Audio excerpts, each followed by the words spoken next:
শ্রাবণ মাসের দ্বিতীয় সোমবারকে কেন্দ্র করে মালদার আদিনা এলাকায় শিবলিঙ্গ প্রতিষ্ঠাকে ঘিরে উৎসবের আবহ তৈরি হয়েছে। সেই উপলক্ষে সোমবার রায়গঞ্জের পূর্ব কলেজপাড়া স্টিল ভাটা সংলগ্ন এলাকা থেকে অখিল ভারতীয় হিন্দু মহাসভার উদ্যোগে প্রায় 500 জনের একটি শোভাযাত্রা মালদার আদিনার উদ্দেশ্যে রওনা দেয়। উদ্যোক্তাদের দাবি 20 জুলাই তারকেশ্বর থেকে এই শোভাযাত্রার সূচনা হয়। বিভিন্ন জায়গায় বিরতি নিয়ে রবিবার শোভাযাত্রাটি মালদায় পৌঁছায়। সোমবার সেখানে পূজার্চনা এবং শিবলিঙ্গ প্রতিষ্ঠার কর্মসূচি রয়েছে। এদিন ভোর থেকেই বিভিন্ন প্রান্ত থেকে ভক্তরা আদিনা এলাকায় সমবেত হতে শুরু করেন। অখিল ভারতীয় হিন্দু মহাসভার পক্ষ থেকে জানানো হয়, সনাতন ধর্মাবলম্বীদের কাছে শিবশক্তি অন্যতম প্রধান উপাসনা। সেই উপলক্ষে ভক্তরা গেরুয়া বস্ত্র পরে শিবের মাথায় জল নিবেদনের উদ্দেশ্যে এই যাত্রার অংশগ্রহণ করেছেন।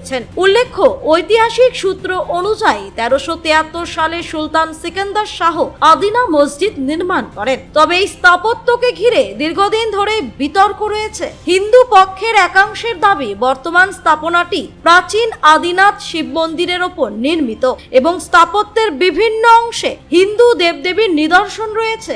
অন্যদিকে এই দাবির আইনগত নিষ্পত্তি এখনো হয়নি এবং বিষয়টি আদালতে বিচারাধীন। এই প্রেক্ষাপটে আদিনার 500 মিটারের মধ্যে শিবলিঙ্গ প্রতিষ্ঠার উদ্যোগকে কেন্দ্র করে এলাকার ধর্মীয় উৎসাহের পাশাপাশি বিষয়টি নিয়ে বিভিন্ন মহলেও আলোচনা শুরু হয়েছে।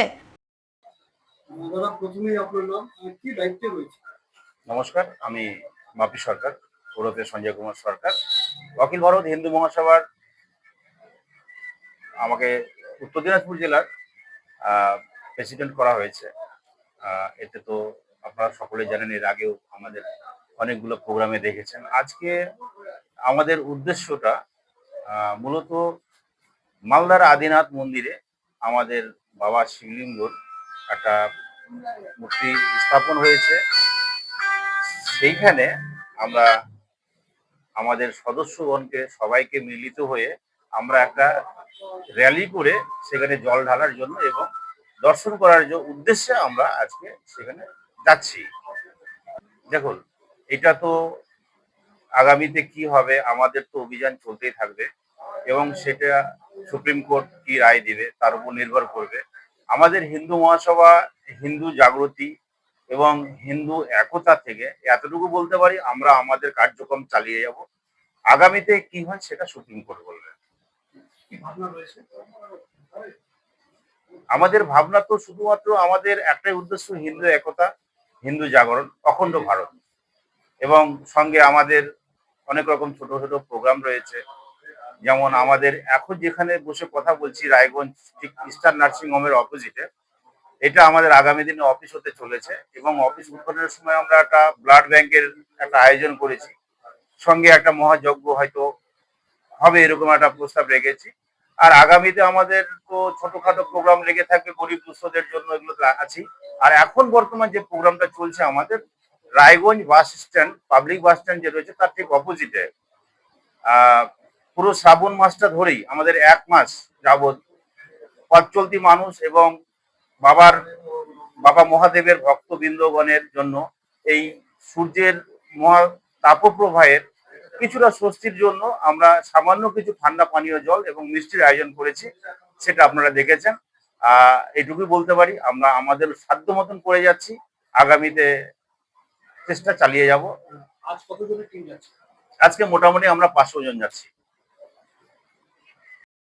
আমাদের কি কর্মসূচি রেখেছেন? আমি অখিল ভারত হিন্দু মহাসভার উত্তর দিনাজপুর জেলার সাংগঠনিক সভাপতি। আমাদের সভাপতি শ্রী সঞ্জয় সরকার বাটিদা। আপনারা সবাই জানেন হয়তো, আদিনাথে সেই মন্দিরকে কেন্দ্র করে একটা গোটা ভারতবর্ষে জাগরণ তৈরি হয়েছে এবং সেখানে গত 27 তারিখে নতুন করে মহাদেবের শিবলিঙ্গ প্রতিষ্ঠা করা হয়েছে।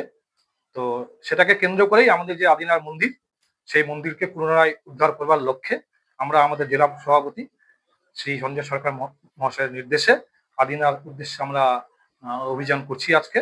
পরবর্তীতে আমাদের সভাপতি এবং আমাদের জেলা কমিটি এইখানকার যে রিপোর্ট সেটা আমাদের কেন্দ্রীয় আদালতের কাছে পেশ করবে। তারপরে তাদের নির্দেশ মতো যদি আমাদের সুপ্রিম কোর্টে যেতে হয় আমরা যাব, এবং সেই কর্মসূচি সম্পর্কে কি কি কর্মসূচি আছে, আগামীতে কি কি স্টেপ নেওয়া হবে, সেটা আমাদের জেলা সভাপতি আপনাদের বিস্তারিত বলবেন। রায়গঞ্জ থেকে রামকৃষ্ণ দাসের রিপোর্ট, কুলিক নিউজ।